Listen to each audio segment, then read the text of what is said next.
Hello అండి అందరికీ welcome back to the another long video. ఈరోజు వీడియోలో మా అమ్మ చేతి చికెన్ కర్రీ ఎలా చేస్తుందో వీడియోలో చూసేద్దాం.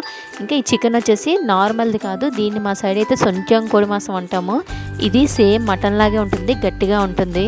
మనకి టేస్ట్ కూడా మటన్ తిన్నట్టు ఉంటుంది. మామూలు ఈ బాయిలర్ చికెన్లు అవి ఉంటాయి కదా, అవి దీని ముందు పనికిరావు. ఇంకా ఇదేంటంటే మనకి స్కిన్తోనే వస్తుంది. ఆ కోడిని వచ్చేసి మనకు కాల్ చేసేస్తారు. ఫస్ట్ వచ్చేసి కుక్కర్లో అయితే పెట్టాలి. కుక్కర్లో అయితే ఒక 2 స్పూన్లు కారం వేసి సరిపడినంత వాటర్ వేసుకుని అయితే కుక్కర్ అయితే ఒక 10 విజిల్స్ వచ్చేదాకా పెట్టుకోవాలి. చూసారా, 10 విజిల్స్ అయినా సరే కర్రీ మనకు మెత్తగా అయిపోదు. చెప్పాను కదా మటన్ లాగే ఉంటుందని చెప్పి. అదే నార్మల్గా మన స్టవ్ మీద తపాల్లో పెట్టాలంటే మినిమం ఒక 1 అవర్ పాటు ఉడికించాలి. ఫైనల్లీ చూసారు కదా ఎలా ఉడికిందో. ఇంకా ఇప్పుడు మన కర్రీ ప్రాసెస్కి వస్తే ఫస్ట్ ఆయిల్ వేసుకొని ఇవి ఎగ్స్ వచ్చేసి మర్చి కోసం అయితే వేసిందమ్మ. ఎగ్స్ ఫ్రై అయ్యి తీసేసిన తర్వాత ఇక్కడ ఆనియన్స్, పచ్చిమిర్చి, టమాటోస్, ఇంకా కొత్తిమీర, పుదీనా మొత్తం అన్నీ కూడా ఒకసారి వేసుకుంటే మంచి ఫ్లేవర్ వస్తుంది.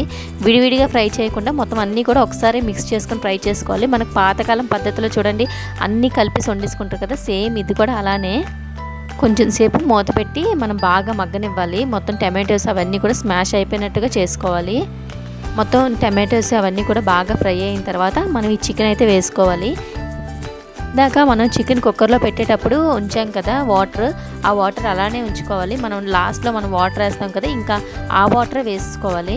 చికెన్ బాగా ఫ్రై అయిన తర్వాత అయితే అందులోనే అల్లం వెల్లుల్లి పేస్ట్ వేసుకొని సరిపడినంత కారం, ఆల్రెడీ ఇందాక మనం కుక్కర్ పెట్టినప్పుడు కారం వేసుకున్నాం కాబట్టి ఇప్పుడు మామూలుగా చూసుకొని కారం వేసుకొని సాల్ట్ ఒక 2 స్పూన్స్ అయితే సాల్ట్ వేసుకోవాలి. అల్లం వెల్లుల్లి పేస్ట్ వేసుకొని ఒకసారి మూత పెట్టుకొని ఇందాక మన కుక్కర్లో వాటర్ ఉంటుంది కదా, ఆ వాటర్ అయితే వేసుకోవాలి. మనం కొత్తిమీర అది కూడా ఇందాకే స్టార్టింగ్లోనే వేసుకున్నాం కాబట్టి ఇంకా లాస్ట్ ప్రాసెస్లో వచ్చేసి కొత్తిమీర ఏమి వేసుకోవసరం లేదు.